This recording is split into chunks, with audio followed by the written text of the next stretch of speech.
চটপটি ও ফুচকা খাওয়ার সঠিক নিয়ম জানেন? চটপটি ফুচকার নাম শুনলে জিভে জল আসবে না এমন মানুষ খুঁজে পাওয়া কঠিন। টক ঝাল স্বাদের খাবারটি বর্তমান প্রজন্মের তরুণ তরুণীর কাছে খুবই জনপ্রিয়। চটপটি ফুচকা না হলে জমে ওঠে না তাদের প্রেমালাপ। তাই প্রায় ৮০% তরুণ তরুণীর প্রিয় খাবার চটপটি ফুচকা।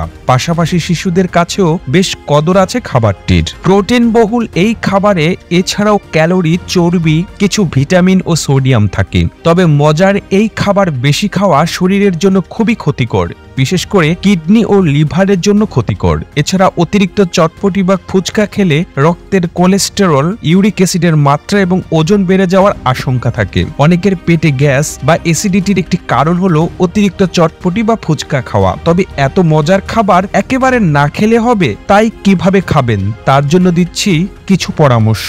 প্রথম পরামর্শটি হলো খালি পেটে চটপটি বা ফুচকা খাওয়া ঠিক নয়। অনেকেই স্কুল বা কলেজে না খেয়ে বের হয় এবং টিফিন বিরতিতে চটপটি বা ফুচকা খায়। অভ্যাসটি খুবই অস্বাস্থ্যকর। আর দ্বিতীয়টি হলো চটপটিতে অনেক সোডিয়াম থাকে, তাই এর সঙ্গে আলাদা লবণ বা বিট লবণ কোনোভাবেই খাবেন না। ফুচকাতে চটপটি ভরে খেলে তাতে চর্বি চটপটির তুলনায় বেশি থাকে, কেননা ফুচকা তেলে ভাজা। আবার শুধু চটপটিতে ওপরে ১ বা ২টা ফুচকা ভেঙে খেলে অনেক ফুচকা খাওয়া থেকে বিরত থাকা যায়। তাই ফুচকা না চটপটি, এই অফারে চটপটিকে বেছে নিন। চটপটির সঙ্গে শসা, টমেটো, পেঁয়াজ, লেবুর খোসা, সিদ্ধ ডিম, আলু ইত্যাদি মিশালে চটপটি পরিমাণে কিছুটা কম খাওয়া হয়। ৫ নাম্বারটি হলো চটপটি বাটিতে না খেয়ে ছড়ানো ছোট থালায় ছোট চামচ দিয়ে অল্প নিয়ে খেলে কম খাওয়া হয়। ৬ নাম্বারটি হলো চটপটি নেওয়ার আগে থালায় টক পানি আগে নিয়ে তারপর চটপটি নিলে অল্পতেই থালা ভরে যায়, এতে কম পরিমাণ খাওয়া হয়। ৭ নাম্বারটি হলো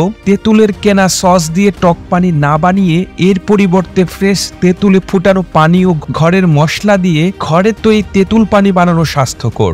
বাইরের বেশিরভাগ দোকানে কেনা বোতলজাত সস থেকে তেঁতুল পানি বানায়, আর পানি ফুটানো না হলে সেটি অস্বাস্থ্যকর হয়ে পড়ে। তাই বাইরের তেঁতুল পানি এড়িয়ে চলা ভালো। দিনে যখন তখন চটপটি না খেয়ে বিকেলে খেলে তার তুলনামূলকভাবে ভালো, কেননা যখন খুশি তখন চটপটি খেলে অতিরিক্ত ক্যালোরি গ্রহণ হয়। ৯ নাম্বারটি হলো ফুচকা বা চটপটি খেয়ে প্রচুর পানি খেলে অ্যাসিডিটি হওয়ার আশঙ্কা থাকে। ১০ নাম্বারটি হলো ফুচকা বা চটপটি খাওয়ার আগে সম্ভব হলে বিস্কুট বা পাকা নরম কোনো ফল খেয়ে পেট ভরে ফেলুন, তাতে এগুলো কম খাওয়া হবে। ১১ নাম্বারটি হলো এক থালা চটপটি বা ফুচকা দুজন ভাগ করে খান, তাতে দুজনের কম খাওয়া হবে। শেষটি হলো পুষ্টির বিচারে এটি একটি মিল, তাই দুপুরবেলা লাঞ্চ হিসেবে মাসে একদিন খেতে পারেন, তাতে মনের স্বাদ একটু মিটবে। ওপরের পরামর্শগুলো চটপটি খেলে খাওয়ার ক্ষতি হয়তো কিছুটা কমাবে, তবে মনে রাখবেন এই পরামর্শ প্রতিদিনের জন্য নয়, মাসে ২-১ বার এমন করা যেতে পারে। আপনারা এতক্ষণ সঙ্গে ছিলেন বিশ্ব বাংলার। এভাবে সঙ্গে থাকুন, আমরা তো ফিরছি নতুন নতুন প্রতিবেদন নিয়ে।